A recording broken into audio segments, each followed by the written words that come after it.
Is what I'm doing right now going to ensure that the generations to come, that they are going to be in a better place tomorrow than we are in today? Why are we as human beings, Homo sapiens, me and you, and everybody who's listening, why are we so driven by short-term behavior, short-term thinking? And part two, is that a bad or good thing? Well, you are starting off in the kind of the big container for the whole conversation. So first of all, thanks for having me.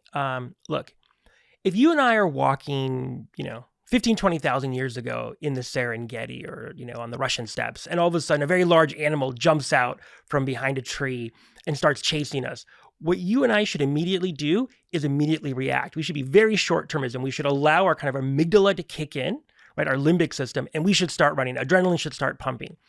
That's short-termism. What we should not do is sit around and have a conversation. Well, why did we take this trail? How did we end up getting here, right? That's kind of more long-term thinking. So short-termism in and of itself is not a bad thing.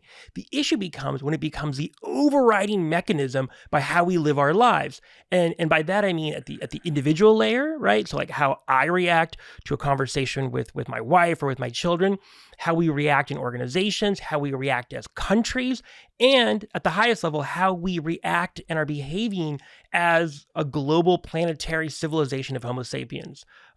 That's the moment we're in right now, where we have this exaggerated sense of short-termism and short-termisticness in our lives, and it's kind of dictating everything we do. So in the book I say, Longpath, it's an antidote for short-termism. It was very important to kind of put that on the cover because I wanted people to know what it is that we're kind of up against. And what we're up against isn't this thing that kind of came out of nowhere. It's always been part of us. The issue now is because of the moment where we are in human history, it's now overriding kind of everything. It's exaggerated, it's amplified, and it's leading at the individual to the global level for us to start making decisions that are not in our best interest in the short term and in the long term. And when I mean long term, I mean hundreds, if not thousands of years. So for example, today in our modern society, what are examples and ways that short-term thinking on an individual level, and then we could talk societal level, starting off individually, how does it get us into trouble? Yeah. It sounds obvious, but just really trying to connect it. Yeah. So, I talk about this in the book. I have between every kind of, action, there's a reaction. And in the middle, there's that micro pause. And that's kind of where our brain kind of kicks in and decides what we're going to do. So at the individual level, look, here's a really great example. I was in my hotel last night here in Los Angeles, and I was thinking about, I was really hungry and I hadn't eaten, and that was my own fault. And I was thinking about what do I want to eat, right? And I was kind of faced with kind of this one thing. I was literally at the store and there was a pint of ice cream, right? And next to it was the paleo salad that I knew would kind of be better, and it's kind of on my plan of what I'm doing. My brain instinctively wanted to go for the high fat, high sugar, ultra short term. I know I'm bringing this down to a very, very, very something very almost seeming mundane. But that's where short-termism kind of kick in, and the prefrontal cortex is kind of taken out of that conversation, and immediately I'll go for the thing that's kind of the quick win, right? That's how it happens at the individual layer. Or when, your spouse or your partner says something to you and you immediately kind of flare up without kind of thinking about the bigger picture. And when I mean bigger picture, and we'll talk about this later, is kind of what came before to that point and what's going to come after that point. And the short-termism will mean basically, I need to win this fight no matter what. This battle is the end-all be-all battle, even if it's just about how we stack the groceries in the bag, right? That's short-termism at an individual kind of hyper exaggerated level. And that's where we are, and that's how we are reacting right now to almost every single issue. And I guess are there any benefits that come along with it, right? Besides just immediate gratification, search of dopamine, everything else like that, are there any good aspects to that? Before we get into the long path, and before we get into long-term thinking and everything that means, just trying to ask for the counter, are there any benefits that are there that we've benefit from as a society from that level of short-term thinking? Look, sometimes when we are faced with an acute emergency, right? It could be a flood, it could be a fire, it could be something that actually needs to be reacted to right away. We're really good at that. We just kind of went through a very big anniversary of 9/11. And when we think about kind of the first responders who went up the stairs when everyone was running out, that was very short-term thinking. A long-termist stance would have been you know what? these buildings are on fire. I shouldn't go up the staircase. I should help just people leave. Like sometimes we need, if there's a fight or flight or freeze, or those three reactions. Sometimes we need to fight. Sometimes we actually need to step into it and do something that's really just in terms of the short term, a thing that's going to be of benefit in the moment. Sometimes. So again, I'm not knocking short-termism. I'm just saying the issue becomes when it becomes the overriding way that we behave in almost every single situation, be it intrapersonal, interpersonal, or societally. So let's talk about some of the drivers today, again, modern society, that are really accelerating that short-term thinking. And I think that in a lot of different places, media and the dissemination of information is under scrutiny, and sometimes fairly, sometimes unfairly. But how much is that a part of the equation? I mean, it's a part of it, but let's step back and actually blow we'll blow the context out a little bit more. So I talk about very early this kind of in this conversation in the book, this moment in time where we are as a society. And when I mean society, I really mean kind of the West, the global North, and we can unpack that later. Why I kind of focus in on there. But the fact of the matter is we're in what I call an intertidal moment. So if you look at kind of in the marine biology sense, an intertidal is that area between high tide and low tide. So it's this area that it's a piece of land basically that sometimes is exposed and sometimes is underwater. And we're in that kind of psychologically, emotionally, spiritually as a society. Because the old ways of doing things, and when I mean old, I mean at least 400 to 500 years old, coming off of really the Renaissance and the Enlightenment, there's this way of seeing the world as binary, as kind of mechanistic, as something that you can take apart a force for little bits and fully understand it that way. And by the way, we needed that. We needed Enlightenment, hyper-rational thinking to kind of push back against the power of the church. And I don't mean this as a theological argument. I mean this almost as a bureaucratic. The church controlled everything we did. So then we pushed back on that, and then we kind of got into this kind of new narrative of being able to kind of break the world apart. And it wasn't about the spiritual. It wasn't about anything that we couldn't kind of measure or quantify. We're now seeing that way of doing things isn't working. We're destroying the planet. We're destroying ourselves kind of internally and psychologically and emotionally. And so as we're seeing that and we're losing trust in institutions across the board, we enter into an intertidal moment. And in an intertidal moment, what that means is, the old ways aren't working, the new ways haven't yet been born, and we're kind of like stuck in this interregnum, in this in-between moment.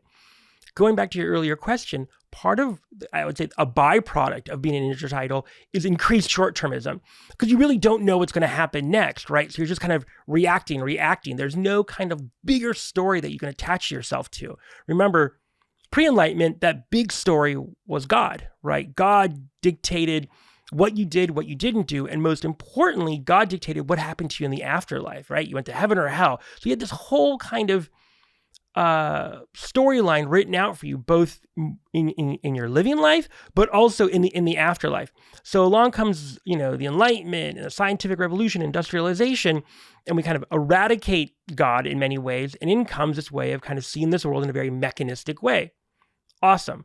But as I said, that's no longer working. So we've lost that story. We don't have a narrative to replace it. And in this intertidal moment, we're going to be really, really short-termistic, right? Because we're kind of all freaking out because we don't know what comes next, right? So that's this kind of larger scene setting for your question, is being in this intertidal moment. Now fold in, it's like making an omelet. Now you fold in technology and information and the speed at which we are getting information and ideas and conversations. And we have to recognize that this hardware system, this biological entity that is Ari, was not meant for this level of speed. We don't have the bandwidth capabilities to take this in. And we get even more overwhelmed. We get even more short term because we now have this feeling that we're just basically out of control. And so in this intertidal, we have all of those things I just said. And now the final thing to put into the omelet, which you kind of touched on, is technology. And by that, I mean social media. By that, I mean the thing in our pocket that is engineered to basically keep us on our toes, to keep us hyper vigilant and hyper aware, right? That's notifications. We've all seen the social dilemma. We all know kind of what it does to us. What's happening now is you have all of those layers. You have the intertidal, you have the loss of narrative, the loss of God, and technology that you literally carry around with you that is constantly kind of asking you for kind of a dopamine hit. And you realize we are in a massive, massive short-term vortex that's making it very difficult for us to make decisions that are good for ourselves in the present and also for future generations. So you beautifully set that up.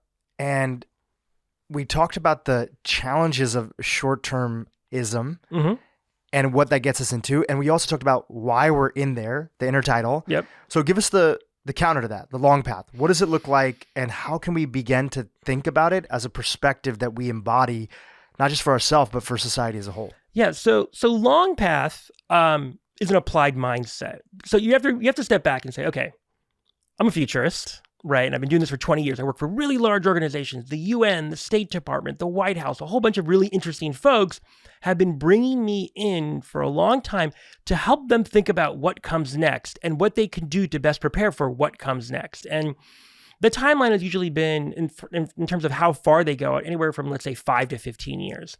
And part of being a futurist means you're kind of constantly reading the culture and saying, like, where are we? What's working? What's not working? Because that starts to kind of set you up to kind of read the signals. Sometimes they're very weak signals of kind of like what's popping up. What are the mega trends that have been with us for decades, but are actually also just starting to emerge, right? And so in doing that, I started I stepped back, right, really kind of around 2016, and I said, okay, something's not working here, because I'm working with all these organizations and I'm working with philanthropists, and we realized that we're all kind of looking for a very succinct methodology that has a very obvious answer about what the future is going to be, like the singular future, but it's not working anymore. And that's where kind of I kind of jumped ahead in the story. That's where kind of using my historical and anthropological kind of training, I was like, oh, what are we in? What's this moment we're in? So instead of kind of looking to the future, I looked really focused on the present.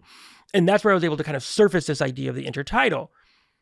Now, what's really important in an intertidal is folks keep asking me, okay, you're a futurist, like what's going to happen next? Everyone wants the answer. They just want to know. They want like a clear peg of, is it going to be okay? Is it not going to be okay?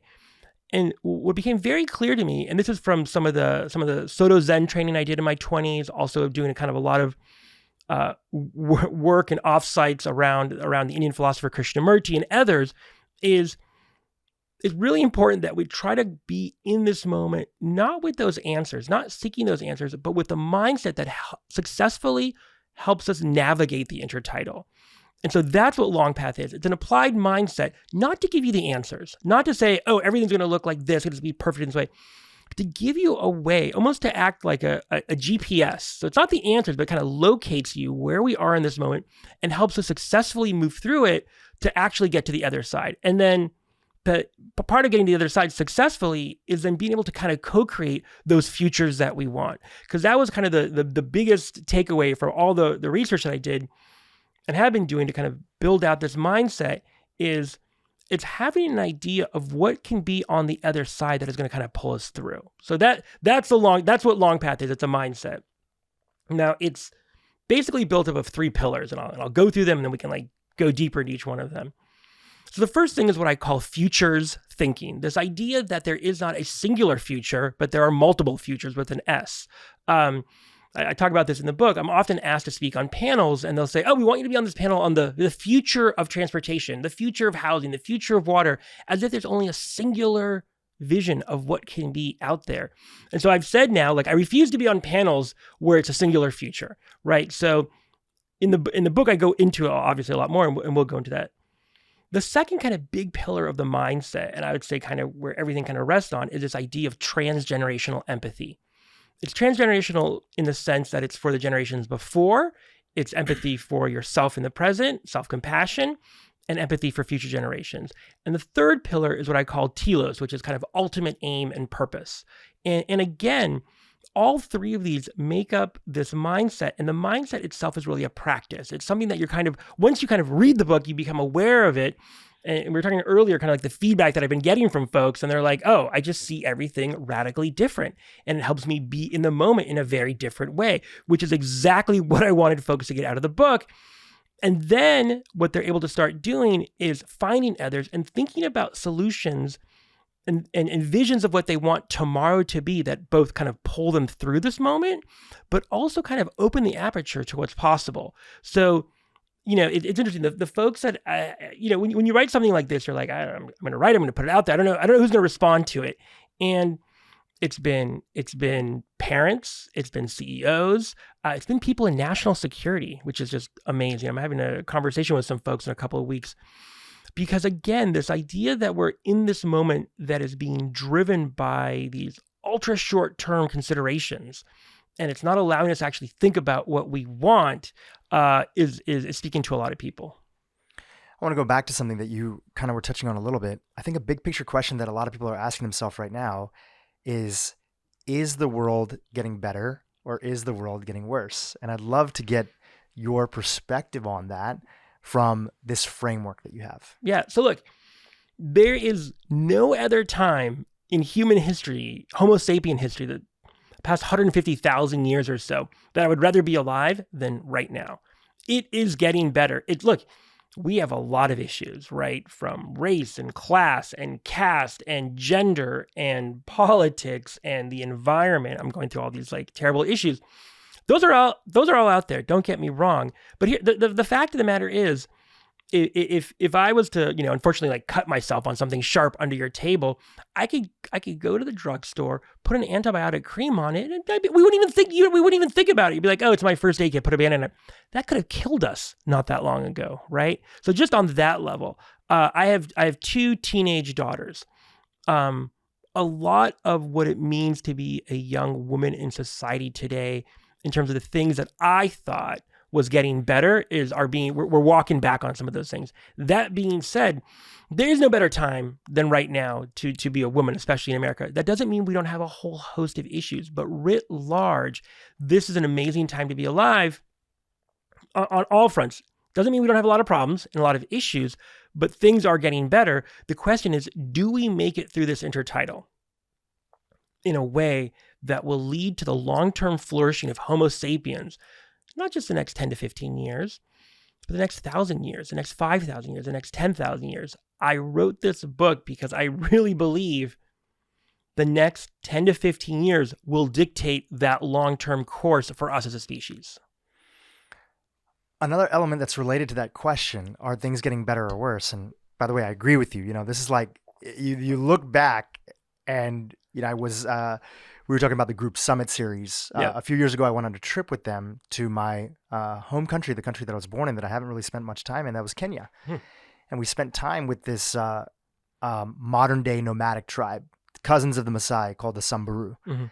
And they mostly subsist on, cow milk and goat's milk. And then occasionally when there's not enough milk and grass and everything like that to feed the cows and they're not having babies, they feed off of blood, but they typically don't kill the cows. And you see that even still with all these like clinics that are popping up and trying to support them, infant mortality is still high amongst those groups. Mm-hmm. Sure, the ones who make it past infant mortality generally because they're living in a way where they don't have processed foods and other things like that. But their life is still, there's a lot of stresses that are there. Yeah. Right? Yeah. And I think that people romanticize the past and they think of it as this beautiful village that we were all in. But if you look at like the acts of violence, you look at sort of war in the past, you look at so many other components, food insecurity, weather, other components like that.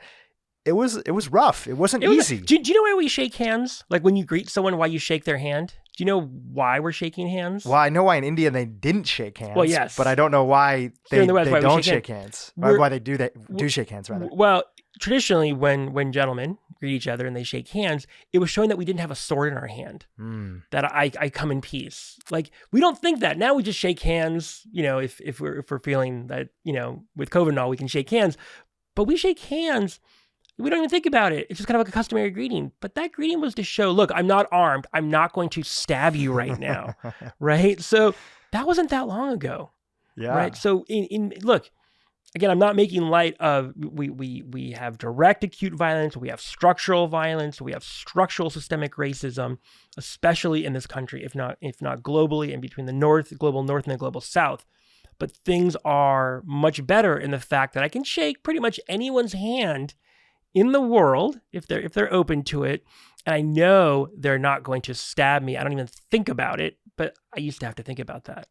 Yeah, not to mention, social media gets so much negativity, but it's also the voice of the voiceless. There's so many people that primary way of hearing about an idea, a perspective, even the more recent movements that are there, it is largely spread through the birth of social media and the free flowing of internet education. I have a top health podcast in the past. When I first got started on this, I just turned 40 this year. So when I first started learning about health and wellness around like 18, 19, I couldn't even go to the library, really. They didn't have that many books. I had to go to like the health food store, and then you don't know what's real and what's not real, and should you listen to this book or not. But that was your only access that was there.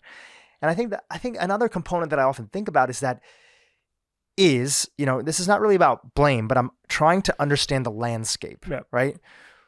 Because it's hard for a lot of people to hold that duality that you just shared, right? Largely this time and age that we live in is better than any other time in history when you look at a lot of components, including access to clean water, poverty levels, etc., and all the things you mentioned.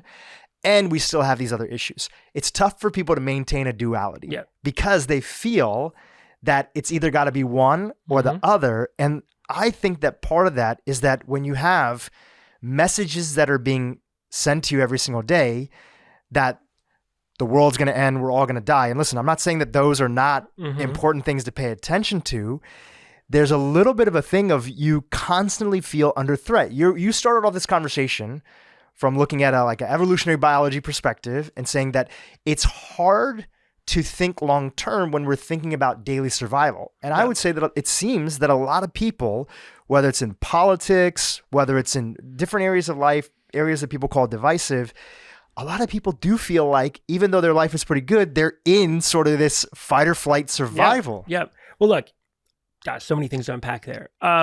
One, part of that fight or flight, I already talked about it, is kind of just being in this intertidal moment where we don't have these, we can talk about this in a sec, these official futures that kind of help us get through the moment.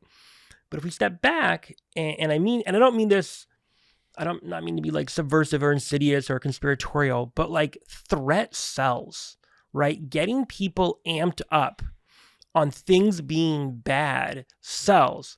It can get you elected. It can make you president of the United States by saying we're under attack, right? It can fill movie theaters, and it can sell a whole bunch of books, right? So I mentioned my teen daughters, who will be mortified when they listen to this because I even mentioned them. I was in their separate rooms looking at their bookcases a while ago, and they're reading all the kind of tween teen novels, all the fiction. Vampires. Vampires? Every single book on that shelf, I'm not going to name any names or anything. Every single book on that shelf that has to do with the future in any way, shape, or form is dystopian. Every vision of the future they see, be it Hunger Games or The Handmaid's Tale or The 100, every TV show, every book is about us basically having gone through some cataclysmic event or some major threat. And it could be, and by the way, it could be vampires, which in many ways is kind of like, or zombies, which I think is actually a projection of our fears about climate change. But we can talk about that later. Mm-hmm. So what ends up happening is we're in this moment of constant kind of feeling of attack and threat because it makes a lot of people a lot of money, right? And again, I understand. And by the way, when I talk to folks in media about this, I was talking to a major publisher who publishes a lot of these books. She was like, I never thought about that. She's like, I just know these books do really well, but I never thought about what we're doing to the mental environment and what that's doing. It's almost like, it's like prefigurative trauma. Like we're bringing people into a threat matrix that they don't actually have to be in because it benefits somebody else. So one of the things that I always ask folks to do is if you feel you're kind of in this fight or flight stance because of what's coming inbound to you, the question is like, where is that coming from and who benefits from that? And when you kind of take that step back and kind of up above it, all of a sudden you see that this moment we're in, as critical it is, especially around climate change, is being driven from a narrative level from folks who may not have our best interests at heart. There's this podcast that I listen to, and their opening is, to some degree, I'll paraphrase here, is that they cycle through. And again, I think mainstream media is an easy target, and it's just like people can throw different things to it. But I think in this sentiment, there's a lot of truth that's there, and it builds off of what you're saying. So, Fox, MSNBC, and CNN are ripping us apart, making us hate each other, and they're getting rich off the process, right? I think there's some fair criticism that's there, and I think there's a lot of good journalism that's out there too. And you can see, even in the news, like all the ad dollars of all these companies are down massively when you take out some of the most divisive figures that are not in office, and they're scrambling and they're trying to think like, how do we drum things up? And I guess my question on that is also going back to your daughter's situation where you were talking about the books that are there. Is that new? I mean, you would look at like, obviously this is still recent history, but Brave New World, 1984. Like, how far do we go back where this wasn't different? Right. And even in a way, some of our biblical text and different textures that are out there, of course, they're good versus evil. Your Jewish background, my background in sort of the Vedic traditions and everything, it's good versus evil. But there was also this sort of thing, if this doesn't happen, we're headed towards a dystopian future. So how much of that is recent and how much of that has just been part of humanity? Well, so I'm going to go even further back. Please. Right. So we are, again, I'm going to go back to the referring to us less as a society and more as like the Homo sapiens and how we're wired. So as I'm sure many of your guests have talked about, we are hardwired around a negativity bias. Why? We're always looking for things that could go wrong. That's how we stay alive, right? When I walk out on the street or I'm walking 15, 20, 50,000 years ago, I'm not thinking, what can I do right now that will allow me to flourish and maximize and individuate in this kind of Maslowian way? What I'm thinking about is what's going to kill me? Right? Because if what's driving my genetic fitness is surviving the moment and passing on my genes, I'm going to mostly look for things that are going to harm me, right? Things that are going to be negative. So we are wired to kind of look and focus in on these things that are negative. It's going to kind of hype us up, and we're going to draw our attention to it, right? We're going to get very laser focused on it. We're going to not be wide. We're going to kind of zoom in. Huberman talks about this on his podcast, right? About how we get very narrow focused in moments of danger. Right? By the way, you can see that with animals too, right? When my dog gets really upset, his pupils dilate. He gets very focused on what's right in front of him. He's not looking and thinking long path. He's thinking right now, short term. So this has been with us for a very long time in the sense that we are kind of constantly aware of things in the environment that may cause us harm, and then therefore we want to react very quickly to them. But going back to what we said earlier, the harm comes when we actually are living in a pretty okay time, and in some ways an amazing time, but there's a lot of profit to be made from people getting basically hyped up into a fight or flight stance. So it's been with us, and it's always probably going to be with us. The question is, how do we move past that negativity bias? How do we move to something bigger and actually move towards a long-term goal, what I call in the book telos, that's around human flourishing? So negativity bias will always be with us. We're always going to look for the negatives, right? Because that's how we survive. Now it's time to actually layer up, or to level up as individuals and a society and say, okay, these things are bad. We know it's bad. Poisons in the environment are bad. We have to take care of it. But what's the good, right? What are the things that we actually want to see? And we see this in psychology, right? Marty Seligman talks about this. He talks about the positive psychologist. He says, one of the big issues he had kind of with Freud was it was so focused on the neuroses and all the things that were bad about human behavior and human psychology. And that's kind of what Freud gave us. And we haven't really talked about human flourishing. And so you're seeing in this kind of positive psychology movement thinking, okay, these are the things that can happen. This is what kind of pathologies and neuroses and other issues look like, kind of the DSM-4, right? Or 5, if you think about it. These are all the things that can go wrong with us. Where are the books on all the things that can go right? And the books that are kind of like, well, how do we make it go right? By the way, to your earlier point, religion has done this in some ways, in some areas, and some of the books on this shelf have done this. And society, we're in this intertidal pivot where we're now starting to say, okay, we understand there's bad there, but how do we move beyond that and start thinking about what we really actually want, and want in a way that's even bigger than our own life, but actually as a society and as a species over the next several thousand years? I want to take a pause right now here before we get into some of the concepts and we break them down and we really sort of like help people understand the tools that you've created. And I want to talk origin story. Yep. And I'm just going to pass over the mic to you to, it was fascinating when I first read about this and heard about this, like, and how this all fit into how you think about your work, it just kind of blew me away. So I'm not going to say more than that. I'm just going to pass it over to you. Let's talk about 1920, your grandfather and origin story, and take us on that journey.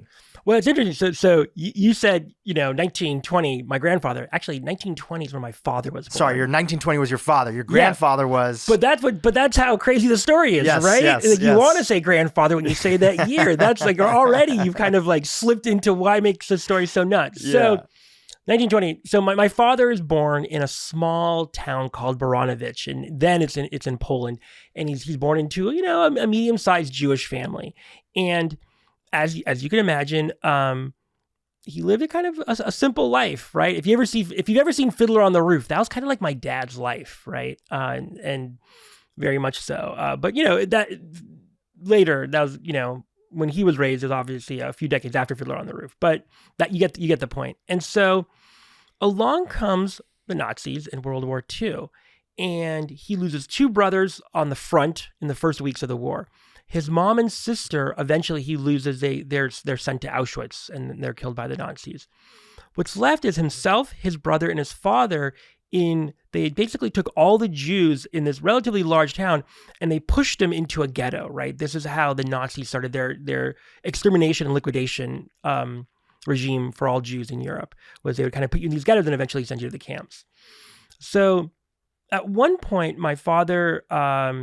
It's a crazy story, but he's basically being shot at and chased by the Nazis, and his father, and his brother basically end up kind of escaping the ghetto, but his father gets shot in front of him and basically says, keep going. And he knows if he stops to help his dad, he also will be shot and killed. So he escapes into the forest, into the Polish forest, and ends up joining the Jewish underground, which were basically folks who had escaped who decided that instead of kind of fleeing, and not that there were many places to flee, would actually stop and fight. So for several years, my father fought against the Nazis, mostly doing kind of demolitions and kind of hit and run, all sorts of crazy things, right? And then after the war, he ends up being a Nazi hunter, and there's a whole story in there. And to be honest, he never really talked about it that much, but it was a time in his life where, as a very young man, he had to make decisions about what he felt was the right or correct way of righting the injustices of the past. So that's my father's story. And so I'm relatively young. So for someone my age to have a parent who fought with the Jewish underground is actually very rare, but it's because my father had me when he was 50. So jumping ahead in the story, I'll go back. So after the war, he plays semi-professional soccer in Europe. He's motorcycle racing, and he realizes he doesn't want to work with Russian intelligence and do what they want him to do. And he ends up kind of saying, look, it's time for me to go to something like Europe. He actually said to me at one point, Europe is dead to me. It's nothing but a graveyard of all of my family and people. And he decides he wants to go to America. But America isn't letting any more Jews in. So he makes his way to Cuba, and he's in Cuba for 10 years through the revolution. And it turns out that, again, he and Castro had some sort of falling out. But remember, my father was one of the very few people who spoke fluent Spanish and Russian. So that's why they all loved him. But he realized he didn't want to be under an authoritarian regime again, right? That's why he left and fled from the Russians. So he made his way to Mexico. Now, meanwhile, my mother, who's born in the United States in California, is an artist, and she's studying under Buckminster Fuller, who's probably one of the most famous kind of architect, engineers, and futurists of the last century. And he says to her, look, Susan, what you're doing is great, but you kind of need to expand your horizons. And at the time, in the late 1960s, it's not like today where you could kind of jump on an international flight and go to Bali or India. Like, you couldn't go that far. So she went to Mexico, and that's where she met my father. So there's a 20-age difference between the two of them. And I was born there. My two older sisters were born there. And not until the 70s did we move to the United States. Now, where this kind of manifests in Longpath is at almost every one of our dinners, I had, to the left of me, my father, who in many ways was kind of, like I said, Fiddler on the Roof, was kind of stuck in 1920s, 30s Poland. Like, he was constantly kind of trying to process what happened in the war. Could he have done something? Could he have saved his dad? Could he have saved his mother? Real heavy and intense stuff. And on the other hand, I had a mom who was kind of this artist visionary and who trained under Buckminster Fuller. So she was always kind of thinking about the future.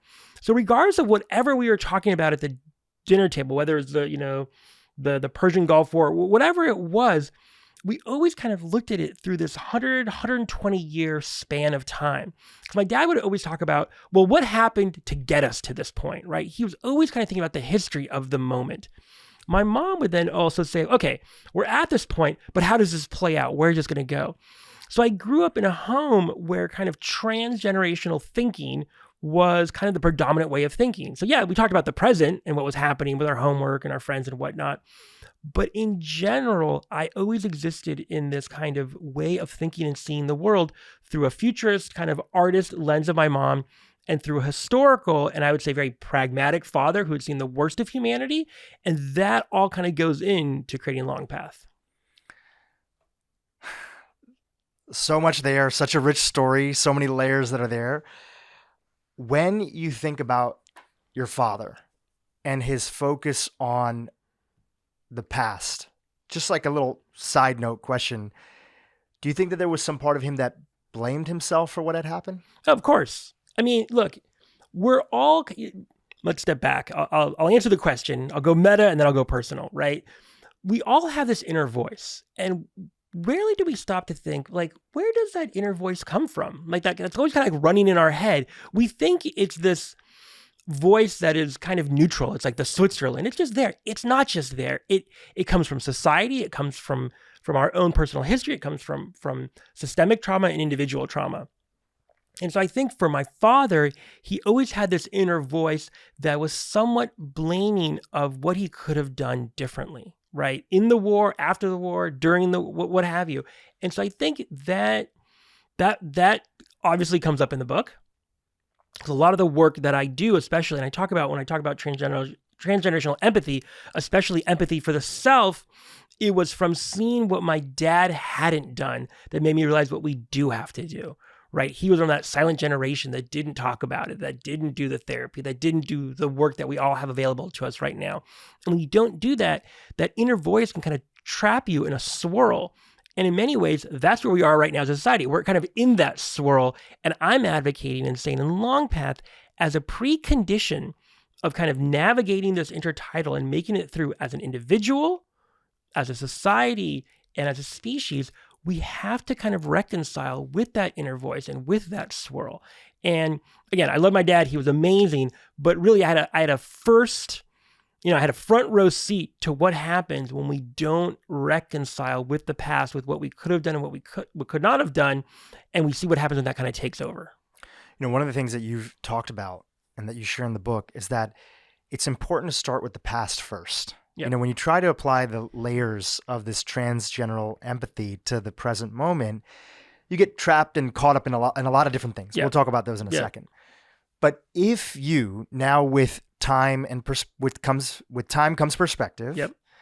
With this perspective, if you look through the time period that your grandfather and your father were alive in, and everything that happened specifically, let's say with like the Nazis and the war and everything, if you were to apply this perspective of transgenerational empathy to this time period, knowing that most people are good human beings, they want to be good citizens, they want to do well, but you had this crazy horror.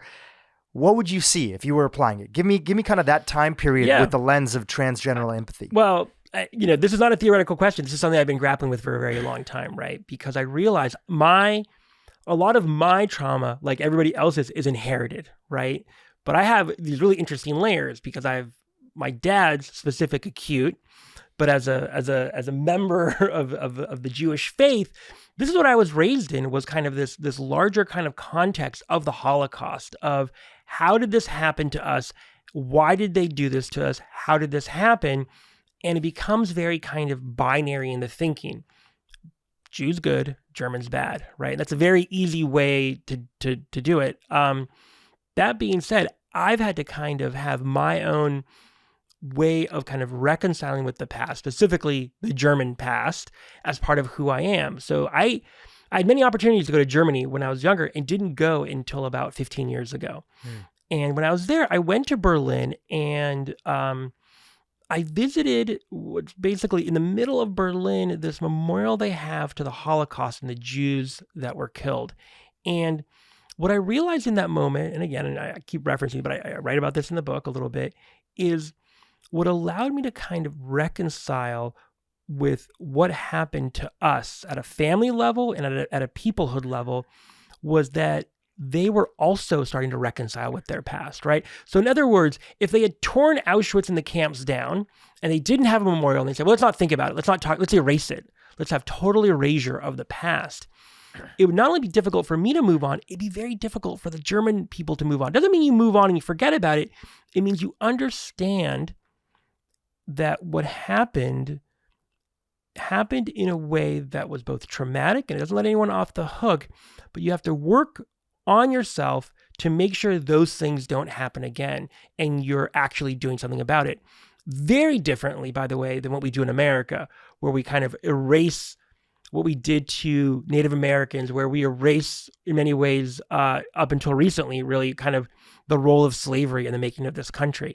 And so it's that erasure that can lead to the trauma moving forward. So when I go back and I look at that time and I apply transgenerational empathy to that time period, it takes a lot of work. But when I see others doing that work, especially those who perpetuated the evil and the wrongness, it allows me to then kind of reconcile and move forward. I guess a second layer to that question is from both, kind of like a historian's perspective as well as a personal perspective. How did a group of generally well-meaning, well-intentioned citizens get hijacked to allow for such what a lot of people would call wrong or bad in the world through this lens? Like what was the similar themes that were going at that time period where somebody was able to come in and sort of hijack the narrative and blame the other, which is a big part of this transgenerational empathy, is that understanding that anybody who's trying to get you to otherize another person and not humanize them is now all of a sudden naturally going to drive you to short-termism. Look, I don't know if you're going there, but I'll go there. It's similar to what we're going through right now, right? In many ways, in terms of some of our leaders trying to otherize other people, because what they're able to do when people are hurting and they don't have a sense of who they are and where they are going, they're susceptible to an authoritarian who can say, listen, it's not you, it's them. Right? It's not us, it's them. They're the cause of all these problems. So we saw what Hitler was able to do really started in the 1920s, really in the 1930s and 1940s to the German people. Yeah. Were there anti-Semitic people there, xenophobic and people full of hate from the get-go? Sure. But to create an entire kind of war and death machine means that you're able to tap into, and there's historians who have written about this much better than I. There's a book called Hitler's Willing Executioners on this. But after the trauma of World War I and the defeat that the Germans had and basically the Treaty of Versailles and how humiliating it was, folks were ripe for someone to come along and say, I can save you, I can help you, I can give you a future. I can make Germany great again. And so once again, that's why when speaking, I'm trying not to be political here, but that's when I hear someone say, I alone can fix it and take us back to our glory again. What that means is they're tapping into the destabilization that's happening in society. Right now, it's an intertidal. I would argue that we're going through a global intertidal, but I would say in the 1930s, Germany was going through its own micro intertidal. They had lost their official future, right? They had lost an ability to think about who they were because they were so badly humiliated that they were ripe for psychic capture, for someone to come along and fill that void of purpose that they no longer had. And my fear for this intertidal that we're in right now is we are as susceptible to that as they were in the 1930s. Now that I'm not saying, contrary to what I said earlier, I'm not saying that to be a fear monger. I'm saying I've seen these patterns before. I've seen what happens when people lose a sense of purpose and meaning, right? On the flip side, Viktor Frankl wrote Man's Search for Meaning, right? This is probably one of the best-selling books of the last century. And he wrote it while he was in a concentration camp. And from there, he created logotherapy. And what he basically said was, when he looked at the people who survived the camps and didn't survive the camps, and obviously some of it was arbitrary, but the people who were psychologically able to make it through, it's because they had a meaning and a purpose bigger than themselves. For him, it was actually writing the manuscript of the book and working on logotherapy. My argument, taking from Viktor Frankl, from the Holocaust, from the camps, and then looking at the moment we're in right now, is we too are suffering. We don't have that larger sense of purpose and meaning. Remember I talked about kind of God being eradicated?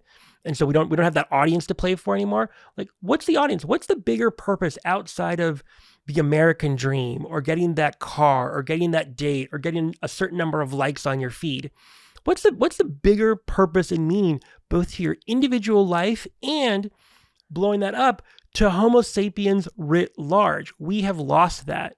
My argument is we have to find that. If we don't find that in a collective, ethical, moral way, we as a people, someone or someones will come along and give it to us, and it may not be in our best long-term interests. And I think that the complicated part of today is that you actually, just touching on the politics side, you see it kind of happening on all sides of the spectrum. The otherizing. Yep. Right? Now, there's different degrees, there's different components, but anytime somebody wants to make an entire group the other, that's playing into it. George Bush was famously known for saying you're either with us or against us. But if you look at what's being said today, there's a version of that each side uses as their own justification to try to get their group to rally. And I think people talk about this time being a very polarizing time. Yeah.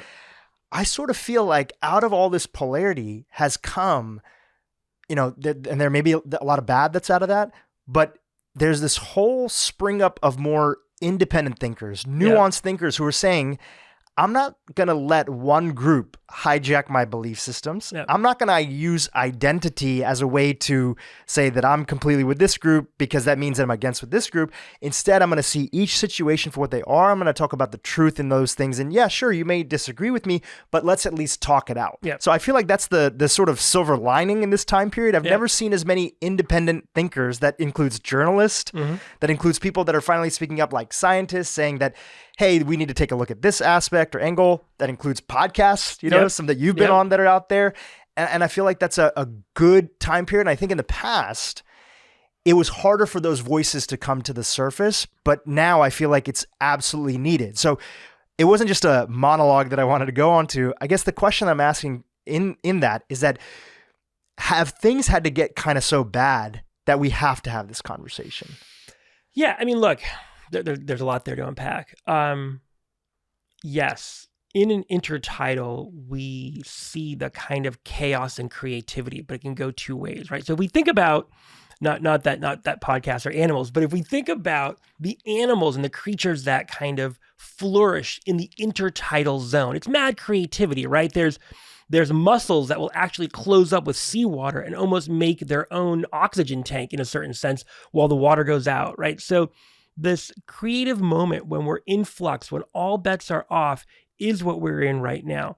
So you can have crazy creativity and crazy problems. And so what we are seeing is the rise of both polarizing camps, because everyone's trying to figure out what's going on, and at the same time, the rise of individual actors who say, I'm going to take a little bit from here and a little bit from there. And I love this moment for that. My concern is when we center independent thinkers so much that we take them out of a larger context. So this is the part of transgenerational empathy that's about empathy for the past, because we can't ever be so independently minded that we don't take into account how we got to this point, either at an individual level, right? Because we can never fully escape that, or a societal level. So we are in this moment that is begging us to think about what is the world that we want to create. And here, and the reason I wrote the book is because I want people to understand and have a way of thinking about this moment that doesn't put them into the left camp or the right camp or any necessarily camp. The camp that they're put into is one where they are thinking not so much about themselves, but they're thinking about future generations in such a way where they're asking themselves a very key question. Is what I am doing right now making me a great ancestor or not? Is what I'm doing right now going to ensure that the generations to come, whether they're from my genetic children or not, that they are going to be in a better place tomorrow than we are in today? If we use that as our filtering mechanism, then we can start having kind of conversations about ideas and questions, but against an ethical backdrop about the world, not as it is, which is important, but the world as we want it to be. Going back to transgenerational empathy, let's talk a little bit more about why I said that we'd come back to this, but really help us understand, like, why is it important that we start with the past? And when people are thinking about their past today, a lot of people actually don't know a lot about their past. There's many people that are listening that maybe didn't even really have a relationship with their grandparents or stuff. People are growing up in homes where they may be a single parent, whatever. How does one begin?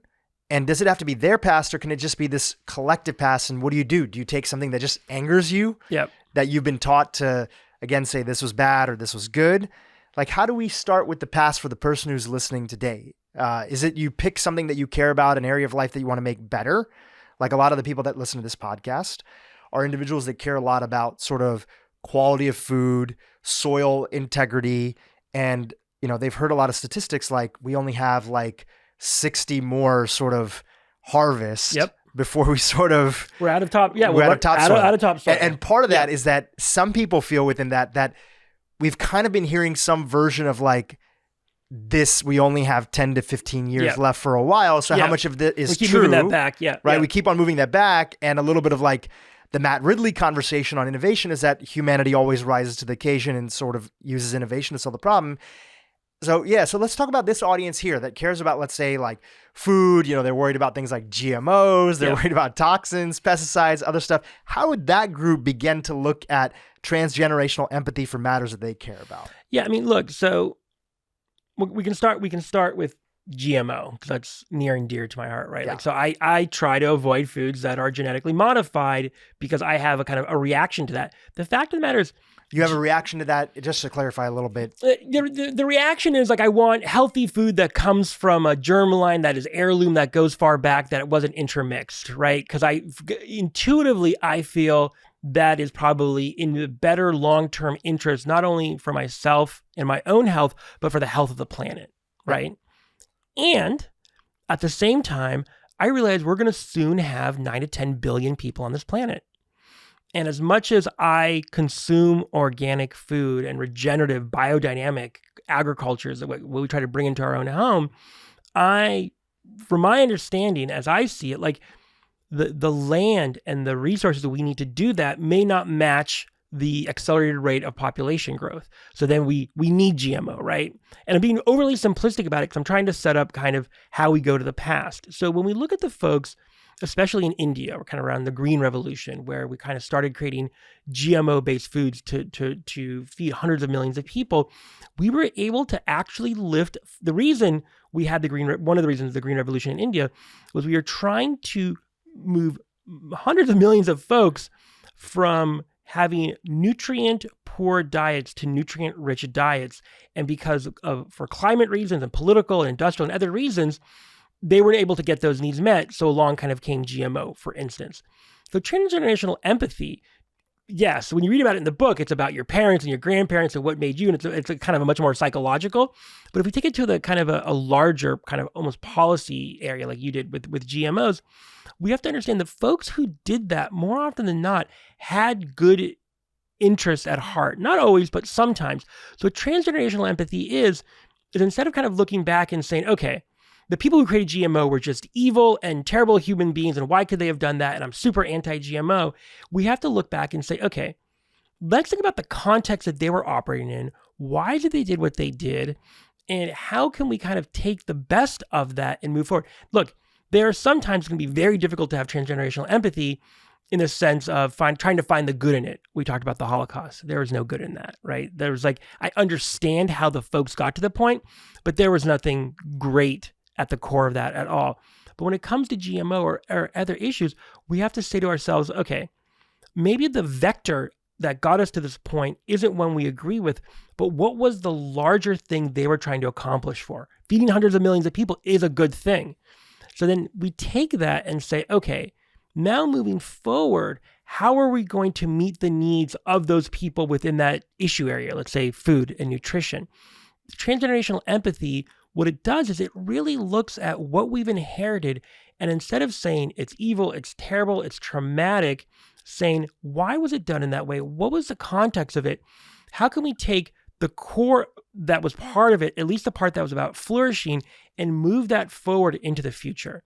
So that's how we take kind of transgenerational empathy to help us kind of reconcile, so we're not always kind of battling Monsanto or Bayer, all these companies that created GMO, and saying, oh my God, they're evil and terrible, it should only be this one way. It's more like, where were they coming from?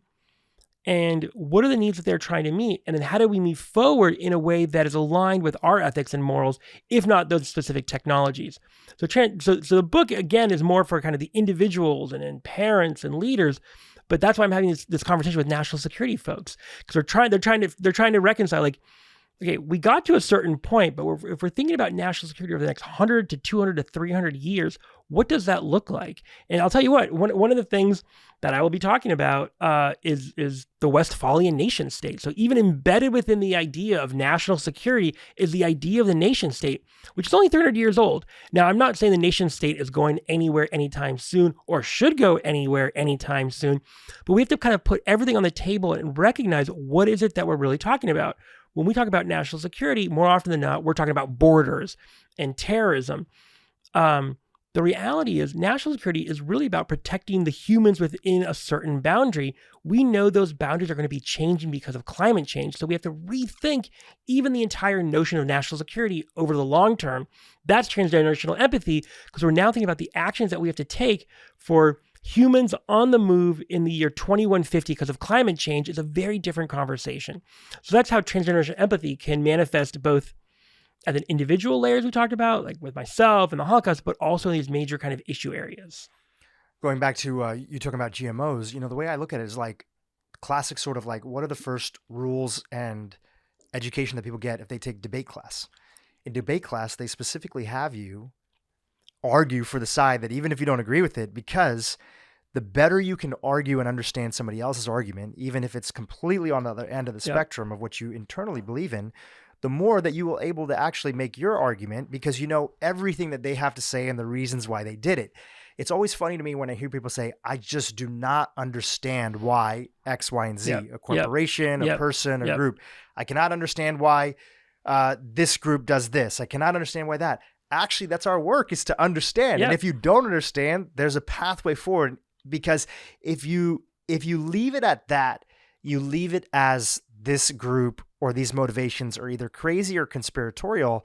And I don't have the quote in front of me here, but Naval Ravikant has this great quote that I'll paraphrase here. He says, "We can't chalk up to conspiracy what can be simply explained by incompetence and like financial gain." Right? Like so much of what we think of. And so it's like, yeah, okay, cool. You have a big company. You think you have a way to sort of corner the seed market. And then you also are able to have the right pesticides for it. You have financial gain. Your stock price is going to go up. Amazing. Sure. Are there a lot of people that are in that want to feed people? Of course. Are there other components? And I guess the other layer of that, looking back, just using that GMO example, is that often there's a history of, industry kind of testing a group as a human sort of experiment. So on a personal level, I'm like, okay, I get why people might want to try to use GMOs to feed. I think, Paul Hawken and some of those guys have a counter argument of way of feeding people that is, a little bit different, that doesn't have to be that pathway that's there. I get all aspects of it, and I can still fight for the things that I care about. I don't know if that's the right word, fight. I can advocate for the things that I care about, but I don't need to dehumanize anybody in the process. Yeah, because once you dehumanize, you've actually, what you've ended up doing is you've moved back into this binary set. Very early on in our conversation, you talked about kind of polarization and kind of binary thinking, but you intuitively said it doesn't feel right. Binary 0-1 thinking, zero-sum thinking is in many ways the probably most obvious manifestation of Enlightenment thinking. You can break everything down into zeros and ones.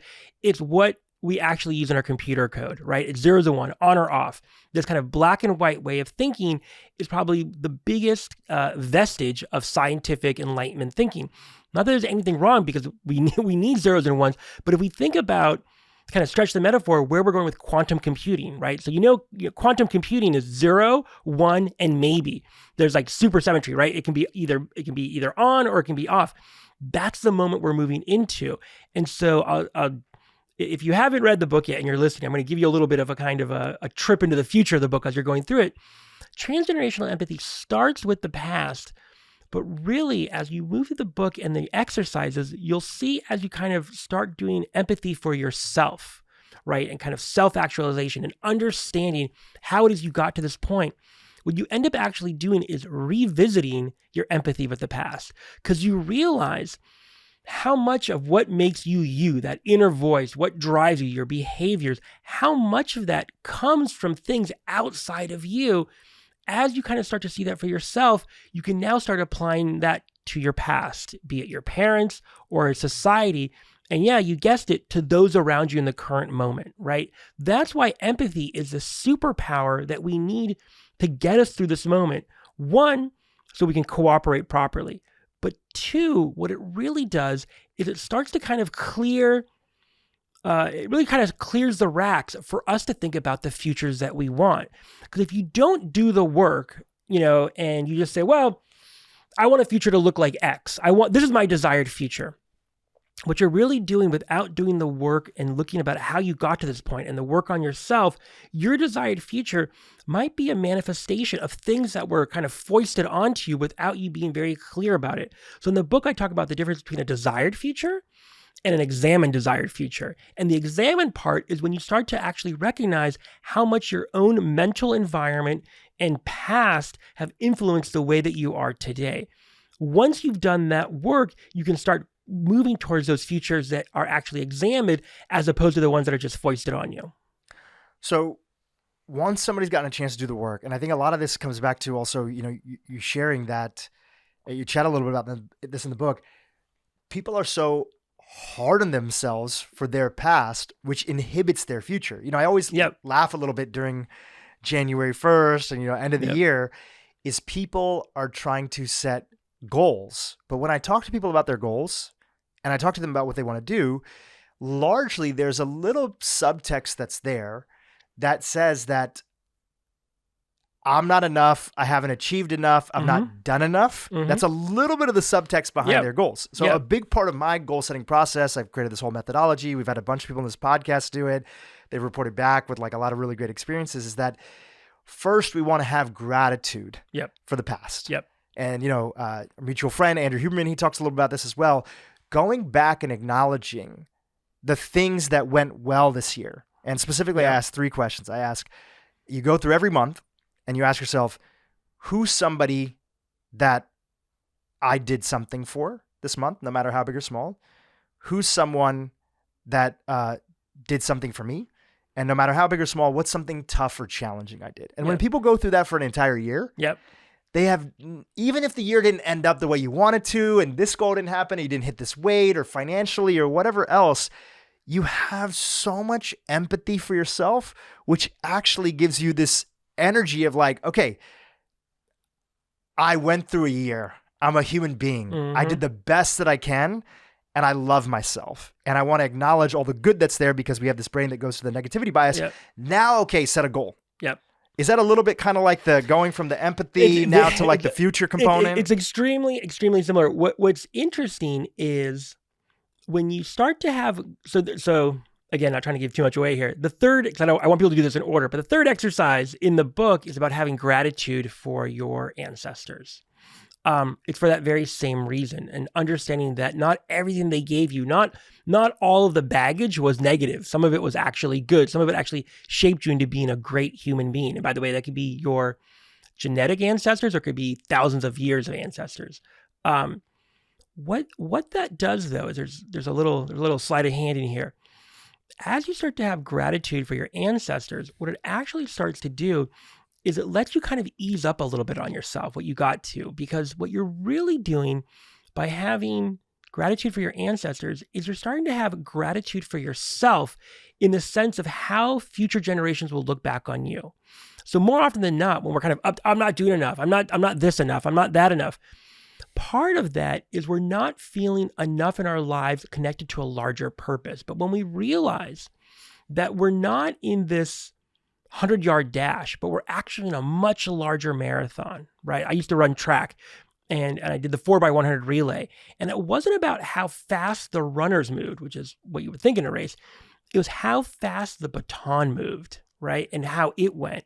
It sounds silly because the runners are the baton, but it's not, because if we stop seeing ourselves through our purpose and our meaning in this world, in this reality right now, as purely between Ari's birth and Ari's death, and start seeing it as part of something much larger, what I call in the book, the project, kind of this long-term flourishing of our species for thousands of years to come, we realize that what can give us meaning and purpose isn't just about how much we accomplish in our own life, but how much we accomplish and can do to set the next generation up, to move that baton forward, right? In the 4x100 relay, we call that area where we hand the baton off, the transition zone. It's also an intertidal.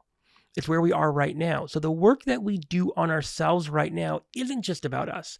It's about those who are going to come after us. And by the way, you don't have to have children to do this. You know, a lot of the people who are reading the book are writing me and say, well, I don't have children. Can I still do this? I don't care. Yes. I don't have children. Just fuck the future. Yeah, no, but you are making the future right now by your behaviors and by your actions. Yes, you should vote. You can vote for the future. You can consume for the future. You can advocate for the future. But what I talk a lot about in Longpath, and this comes from Buckminster Fuller's idea of the trim tab, it's your everyday actions and reactions that are future making.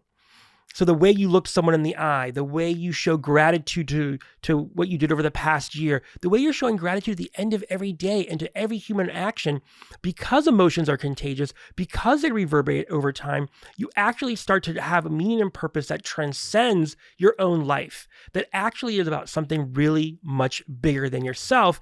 And when we talked about how people can kind of fall prey and victim to authoritarian thinking in an intertidal because they don't have a purpose bigger than themselves. What I'm saying is we do have a purpose bigger than ourselves. The purpose that is bigger than ourselves is for the generations to come and ensuring we are leaving this world, both in terms of the physical world, the emotional world, the spiritual, the mental world, in a better place than we found it, so that every successive generation can build off of that. That is how we get to this idea of a world that is better than it is today. That's how we get to in my tradition, the land of milk and honey, or the messianic moment. It's not about someone, in my feeling, it's not about someone coming out of the word work and saying, oh, we're at peace now. It's about recognizing that the world as it is the best it's ever been.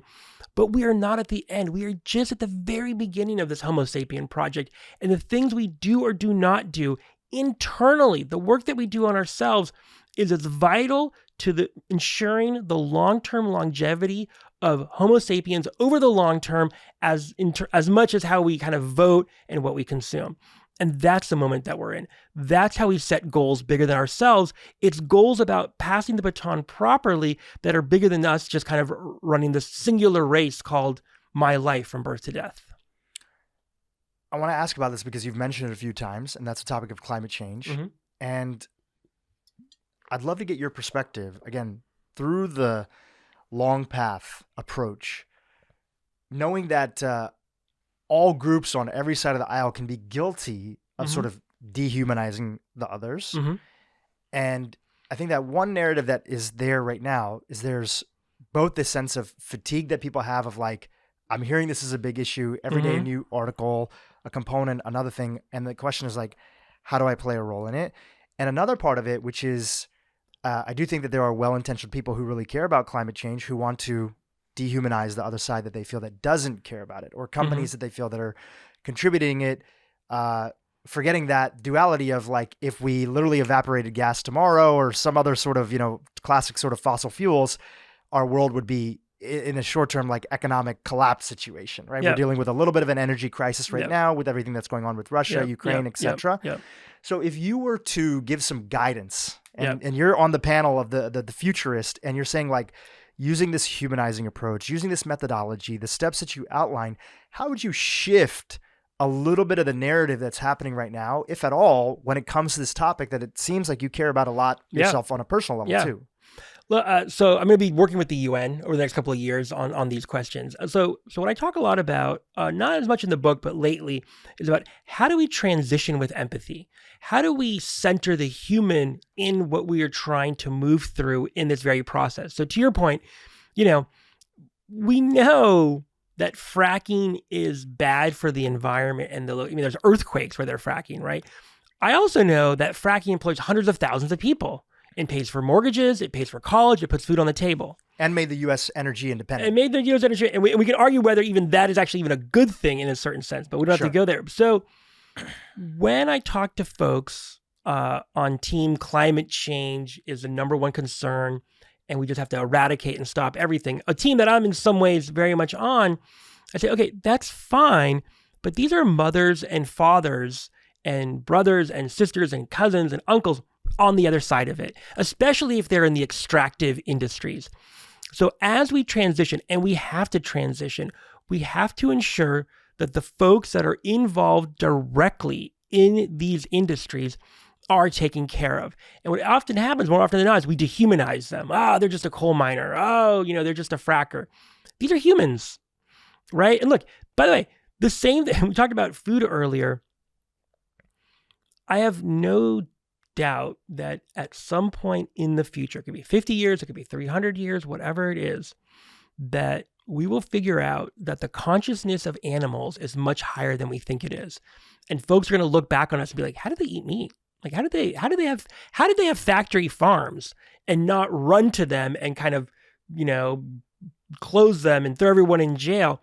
So I raise that because we have to have empathy for the folks who are earning a living, even if we don't agree with what it is and how they're going about it, if we want to kind of bring them over to the other side and transition to something that is going to be more regenerative and more climate safe for future generations.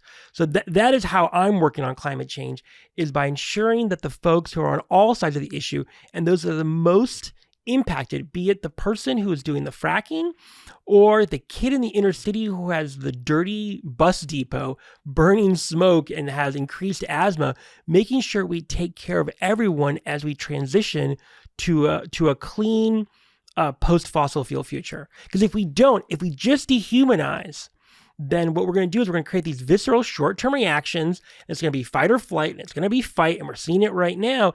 And it's not going to get us to where we want to be. We have to have the larger goal in mind. So I'll create the pivot to the kind of the third pillar of Longpath, which is telos, which is ultimate aim and purpose. If our ultimate aim and purpose is human flourishing on planet Earth for thousands of years to come, and then we can kind of backcast from there, we start kind of rethinking some of our base assumptions about how we're going to get there. We talked about this, I think, earlier before we started, around nuclear power. So those of, I was a classic green lefty. I volunteered for Greenpeace in the 7th grade, very anti-nuclear. Now I'm starting to rethink that and say, okay, if we want to move as quickly as possible, and we want to transition, and we want there to be jobs, and we want to take care of future generations and their environment, there is new nuclear technology that is coming online. It's not perfect, but it's probably better than fossil, and people could argue that, and I'll get a bunch of hate emails about that. But we have to be open to those new ways of thinking if our ultimate goal is ensuring the long-term flourishing of our species over the next several thousand years.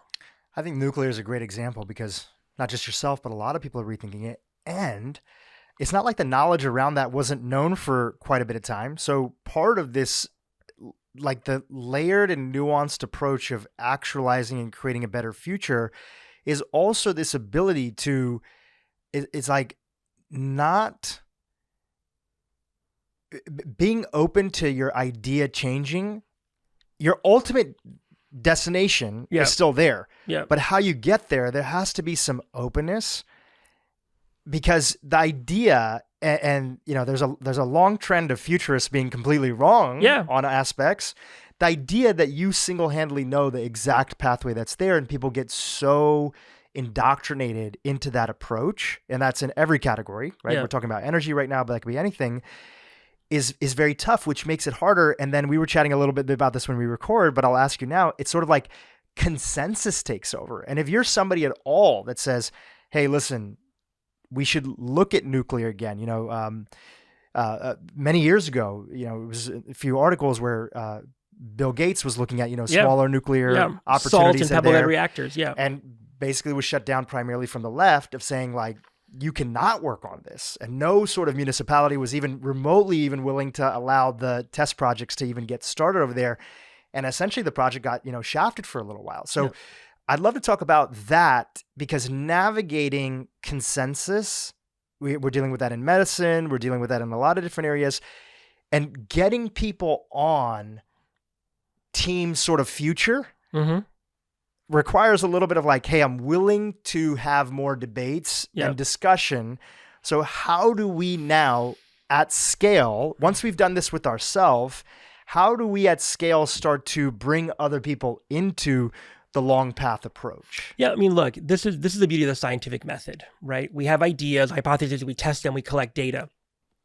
Part of what you're talking about is we've started kind of shutting that down and saying, well, we can't go there. We can't even create the data. We can't even talk about it. We can't even talk about it. And it's partially because in different areas, we're very attached to the old ways. We're attached to old goals, right? And what I'm advocating this kind of within Longpath, within telos level action, is you need to have a larger goal in mind that transcends your own lifespan and transcends maybe even the next couple of centuries. And from there, especially and what I advocate for. So one of the things in the book I don't do is I say, I never say this. Someone wrote a critical review of the book and they say, well, he never tells us what the future should be. And I'm like, clearly you didn't read the book. Because I say multiple times in the book, I'm not going to tell you what the future should be. What I'm going to tell you is do the work, examine your past, examine where you are right now. Think about how you want the future to be. Have an emotional connection to future descendants. Because by the way, the emotions are what's going to drive the action. So think about what that you want that world to look like for your descendants thousands of years from now, what you want them to feel like. What is that like? And then from there, backcast the things that have to happen to get there. The reason I put that in the book, and you picked up on it, you read between the lines, is it means you're going to have to kind of question consensus and question what is the right way of doing things, right? So you talked about energy independence. So I'm going to question that right now. I'm a believer in this idea that Buckminster Fuller kind of first developed, this idea of the global energy grid, right? So you think about the internet, the original kind of internet. Now we use satellites in many places, but it's kind of fiber optic cables that go all over the planet. It's kind of like a web around the planet. There are folks, and actually this is being pushed by the CEO of China Grid, the state corporation that does the grid in China. So that's something to consider, of a global energy grid of direct kind of DC high voltage cables that would wrap around the earth. So you could have nuclear on one side, solar here, wind there, and we would start moving electricity around the planet because we do have to electrify everything. Let's be totally clear if we're going to move off of fossil. And that would be the opposite of energy independence, right? What it would basically mean, it'd be like the internet, and there'd be multiple hubs and nodes. So if the solar grid in sub-Saharan went down, the nuclear in Brazil could take over. And we would move from a place of kind of energy insecurity to energy abundance that's all clean and green. But it would require us to rethink national boundaries in the sense of national energy sovereignty and moving away from energy independence. Now, I'm open to that idea and I want to have a debate about it. But more often than not, it will get shut down from folks saying, well, for national security, we can't do that. So it's an example of, if we want to have an empathetic connection to the future, we're going to have to be open to pushing outside of consensus models. But to do that in an ethically, morally just way, we have to have empathy for the other folks who are doing it and assume best intentions. And even if we can't find those best intentions, it's incumbent on us to have the conversations to find out what it is that they really want to achieve. What is their long-term goal and vision? And then you can have an argument about that.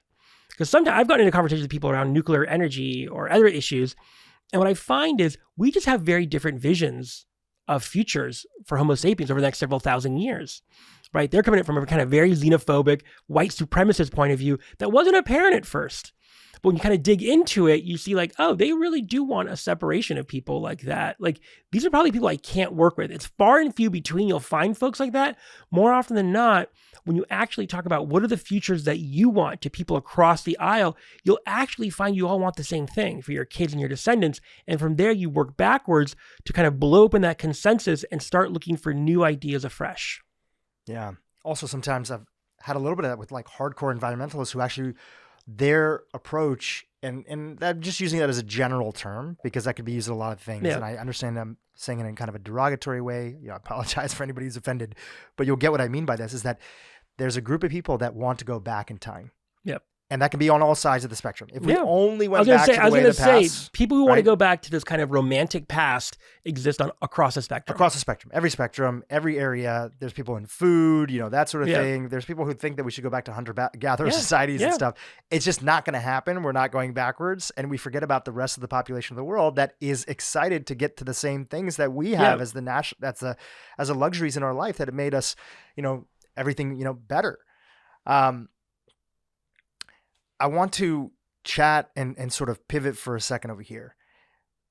With these different groups that you're invited to speak at, at these conferences that you get a chance to go to, and you have this sort of entrenched thinking that I'm sure you hear, and also this hopeful thinking. I'm sure there's a little bit of an age.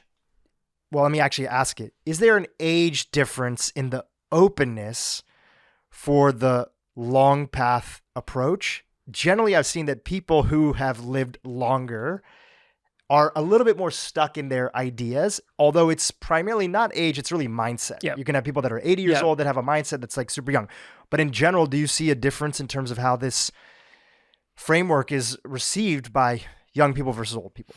So the answer might surprise you. What I'm seeing, this is all only personal data, lived experience, is the folks who are most open to Longpath thinking either are 65 years and older or like 18 to maybe 35 or 40. Why? Because one is now thinking about what is the world they are leaving behind? What are the actions that we have to take? Again, those are the people that I'm interacting with. Right. The other is they're not so entrenched in the system that they have to consistently kind of reify and amplify the given norms of the system. And I'm 47 years old. Like I am in the heart of I'm thinking I'm like 10 years into my 30-year mortgage and all these different. So I'm most likely going to be not wanting to shift anything because I'm kind of in general, in America, you're kind of hitting your stride in your career in your 40s and your 50s, and you don't want to change much, and you don't want anything to change much. But before that and after that, you're the most open. Now, that's in general. So I'm finding kind of people in their 20s and 30s are yes, I want to live Longpath. And I'm really seeing a lot of people in their 60s saying I never thought this is what I want to do. I want to dedicate the back third, the next phase to kind of how do I become a great ancestor? It's the folks in the middle that are kind of the most entrenched in the given system that I find it can be a little bit more difficult with. Sometimes probably out of just even survival, right? Yeah, 100%. Dealing with kids, dealing with that, kids, whatever, and just saying, getting set up. But and as I say that, and though that's at kind of at a systems level, but in terms of how you are in your own home, the biggest uptake, the most emails I get about Longpath in terms of how it's kind of changing what they're doing are moms in their 40s. Really? They're saying oh, I was kind of on this rat race hamster wheel. Every test score matters. And oh my God, if I don't do this, they won't get into the right college. If they don't get into the right college, they won't find the right partner. They won't it's kind of this common narrative, especially that we have kind of in this moment of hyper-capitalism in the West. And what I'm hearing back from these moms and dads too, by the way, is, oh, I see something much bigger here. It's about raising a good human and from them ensuring that they raise good humans. So I got this, I didn't think of this. This was a super insightful email I got from a mom 2 weeks ago. She goes, I realized the way that I'm raising my children, she has younger children, isn't just about me raising them. I'm actually modeling behavior and raising my grandchildren. This is a woman with 8-year-old kid, 6 and 8 year. But she realizes what she's doing, this goes back to transgenerational empathy. The way she is modeling behaviors and raising those children, she said, is going to impact her grandchildren and her great-grandchildren. Her kids are under the age of 10, but she's understanding that what she does now has these long-term ramifications. That email, for all the struggles of getting this book out and the late nights and the editing and this and that, getting that, I was like, oh, yeah, she gets it. This is why we're doing it. You helped her connect the dots. Yeah. You've mentioned Buckminster Fuller. There's another, not at that scale, but another sort of thinker in the world of sort of design and green and everything. I'm not sure you're familiar with him, but William McDonough, Cradle to Cradle. Yeah. He shared this story a few years ago that I heard in a talk that he was giving, where he was saying that they were building a sort of a waste site to carry and hold nuclear waste in a safe way in this area that was less populated. Mm-hmm. And they had made an agreement. They were getting some pushback from the state. Like, nobody wants to, not in my neighborhood, right? Don't keep this over here. And they had made, they were looking at, my narrative is correct, they were looking at maybe partnering with like an Indian tribe that was there. It was on Indian lands, and they were open to it, and there were some incentives to do it. And the community in the town was making sort of an uproar of like, what if, in like 500 years, like people try to build over here or other things. And that group had shared, and either somehow it came to him or he was involved or he had heard the story. I'll find the details out later on. But that group was like, don't worry. Like, if it's in like 500 years, like, our tribe will tell them. Yep. And that was just such a beautiful little anecdote that I thought of as a group thinking like 7 generations ahead. And putting themselves in a place of like, no, we have this, like, we're not going anywhere. Like, we're here. And I think when people understand that they're part of a legacy that plays into that, it's just a completely different psyche and a way of sort of treating not only your immediate environment, but the people around you. If you understood that the person that you're trying to make the other right now, that your kids and their kids or your great grandkids and their great grandkids are not only going to be playing, but they're going to get married. It's a whole different approach to how you talk about problems and how you look at solving problems. Yeah. 7th generation thinking. Look, what I say in the first part of the book, I say, look, there's a lot of Longpath that's kind of new. I brought a lot of kind of neuroscience and applied neuroscience from our friend Andy Huberman, other neuroscientists, and different types of psychologists and sociologists who are on the board of Longpath Labs, my organization. I brought them into the book. But the fact of the matter is, the ancient wisdom traditions, the ancient wisdom technologies, Judaism, monotheisms, multi-faith, even poly and Hindu, those all actually already have kind of Longpath in them. We've just kind of forgotten it. So in some ways, and I'm not saying this to be derogatory towards my own book, but it's taking the kind of the old with the new and putting it into a form factor that people can use for today. But Longpath is hundreds and hundreds of books, and a lot of the books that I've read that went into this and into my thinking are based on indigenous and First Nations people wisdom that go back thousands of years. And that's, I start the book with a story about, and it's from the Talmud. This is many hundreds of years old story. And there was this man, Honi, and he was coming down a path, and he came across a much older man who was planting a carob tree. And Honi said to him, why are you planting this carob tree? You're like in your 80s, you're so old. How long will it be until this tree, bears fruit or has shade? And he goes, it'll be 30 or 40 years. He goes, well, why are you doing that? You'll be long gone. And the man answers him and goes, I'm planting this carob tree right now because when I was a kid, I ate from a carob tree that somebody had planted. I rested in the shade of a carob tree that somebody had planted. It's incumbent upon me to plant carob trees for the next generation. That's the essence of what you were just talking about in terms of 7th generation thinking. It's the essence of Longpath. It's the essence of what this mindset is, and what I'm asking people to do is to constantly be thinking, am I just resting in the shade and eating the fruit from this tree? Or, and there's nothing wrong with that. And am I planting one for the next generation? That could be something really real, like, am I helping bring in kind of new ways of bringing clean energy into my community? That's a carob tree, right? Am I raising and talking to my kids in a specific way that will impact my great-great-grandkids? That's a carob tree. Am I being good to myself right now? Am I showing kind of gratitude and compassion for Ari, for who I am and how I got to this point? That is a carob tree.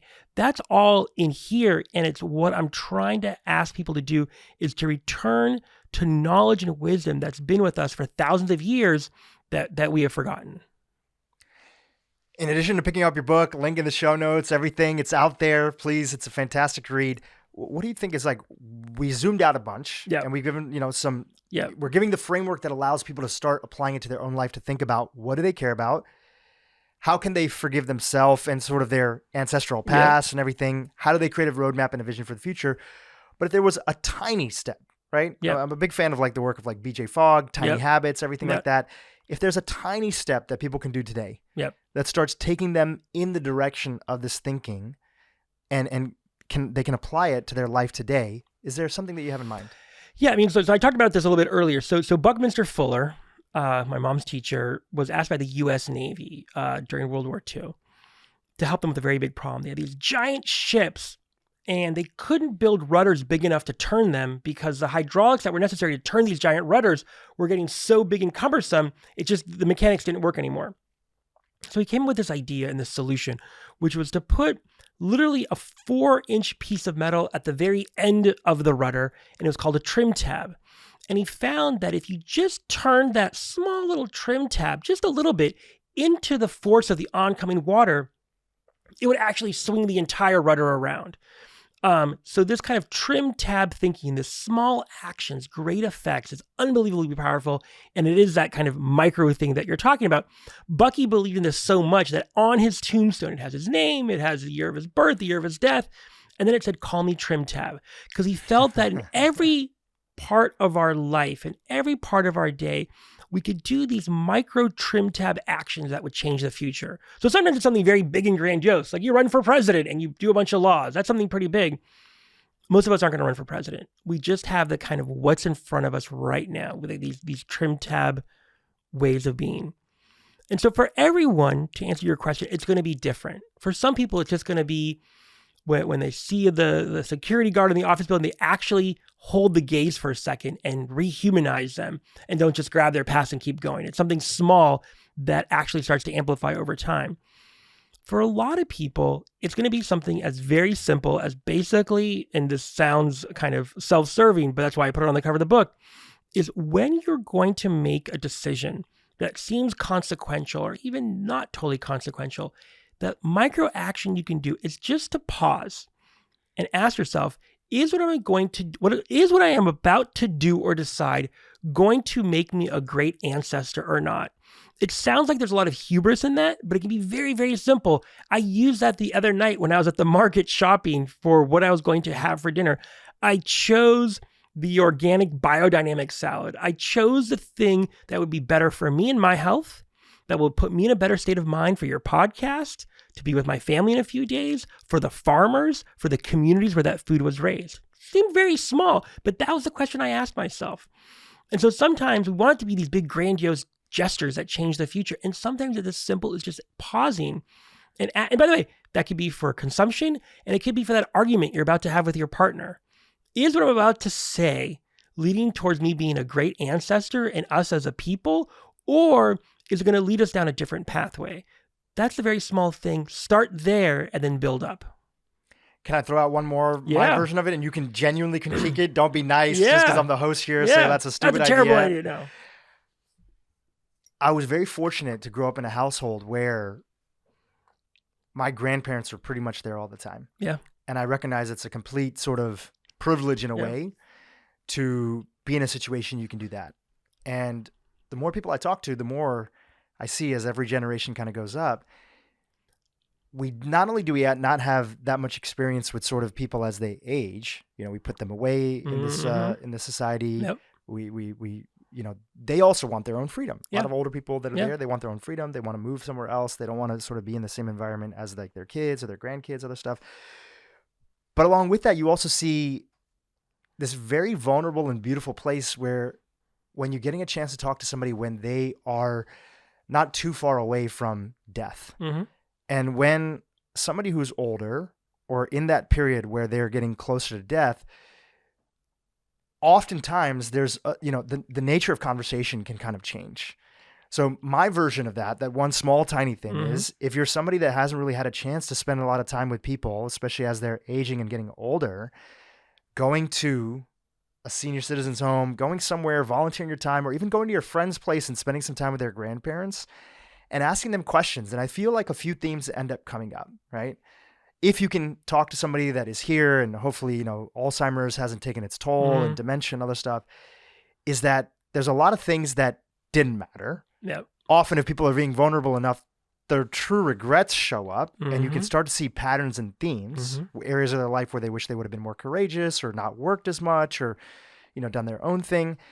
And I think that helps with this process of perspective. I feel like so much of what I was reading your book, I felt like this is kind of what we used to get from our grandparents and great grandparents of like being in the same home with them. And we don't have that same luxury. So if we can get a little taste of that in the smallest way, which is just simply spending time. I do that here. There's a senior citizen home. Actually, Ronald Reagan used to be there. It's down in Santa Monica when he was diagnosed with dementia, unfortunately. But a few of my friends there went there. Obviously, with COVID and everything, it's a little bit different. And we just sat down. We spent some time. We're just asking questions. Tell me what your life is like. Tell me. Not trying to force wisdom out of it, but wisdom naturally just comes. And I always feel like I get a different perspective when I leave those conversations. So that's my tiny version of it. I am not going to critique that. I think that's amazing. And what I would ask anyone who's listening to this, if you're Twitter or Instagram, tag me. It's at REW. It's 4 letters, very short. With what your trim tab, what your small kind of thing is.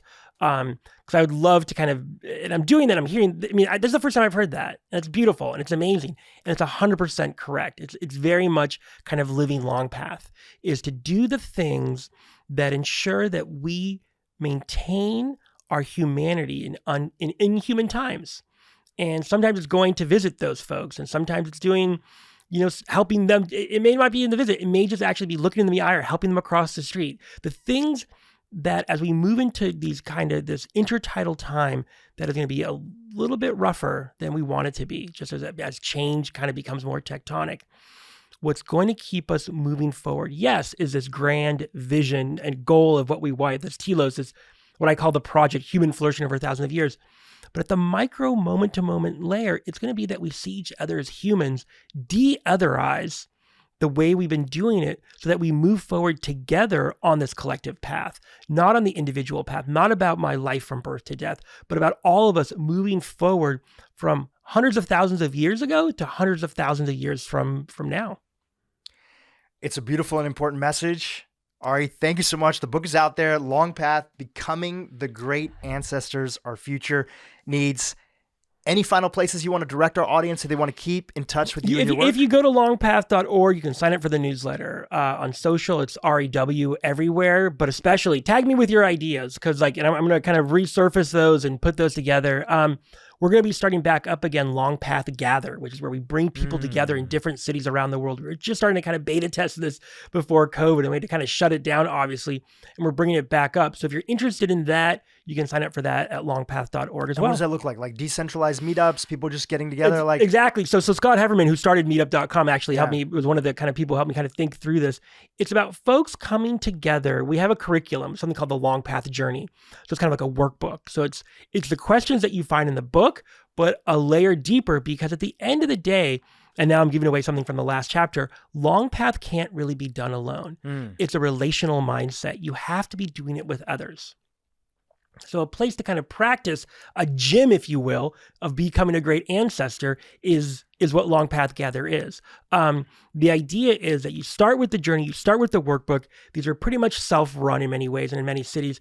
And then from there, you decide what you want to do as a group. Look, what I would love is a Longpath Gather. It could be one in Santa Monica, reads the book, does a Longpath journey. And one of the things I end up doing is going to that senior center in Santa Monica every week and just showing up and hearing those stories and being a familiar human face in difficult times. Beautiful. Longpath.org. You can find everything over there. Ari, thank you again for coming on the podcast and for dedicating your mission, your work, all on helping us think about how to be better ancestors. My pleasure. Thanks for having me. Hey, YouTube, if you enjoyed what you just saw, keep watching for more great content on how to improve your brain and your life. What's the diet? Best diet? I think the best diet you can keep consistently. What's the best fitness program? The one that you can keep consistently, not the one that you do once a month, and same thing with the mind. What is the best